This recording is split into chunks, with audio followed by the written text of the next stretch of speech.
En Occident, on ne croit plus beaucoup au phénomène des oracles et de la prophétie, ou si on y croit encore, on pense que le phénomène aujourd'hui a disparu, en tout cas en Occident.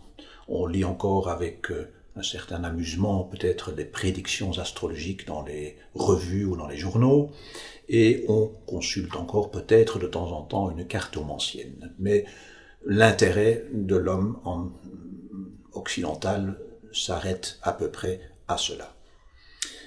C'est pourtant le phénomène des oracles et de la prophétie est pourtant un phénomène beaucoup plus riche et beaucoup plus complexe que cela.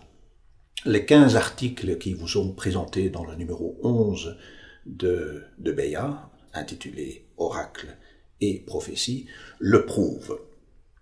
On y aborde l'étude de ce phénomène dans la tradition juive, chrétienne, musulmane, chez les païens, bien sûr, par exemple, avec les fameux oracles de la Sibylle, avec les oracles chaldéiques. On y examine aussi, par exemple, la dive bouteille chez Rabelais, le tarot de Marseille et aussi l'astrologie.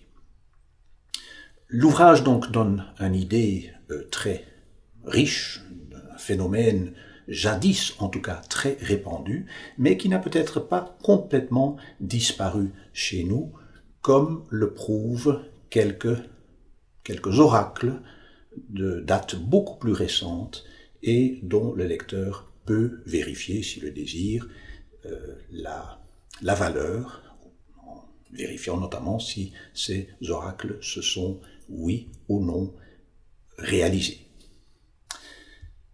On trouvera aussi en annexe dans cet ouvrage 2 textes tout à fait inédits, du moins en traduction française, la philosophie des oracles de Porphyre, et d'autre part la théosophie de Tübingen, dont l'unique manuscrit a été longtemps en possession du kabbaliste Jean Reuchlin. Je vais à mon tour me risquer à une prédiction. Vous allez adorer cet ouvrage.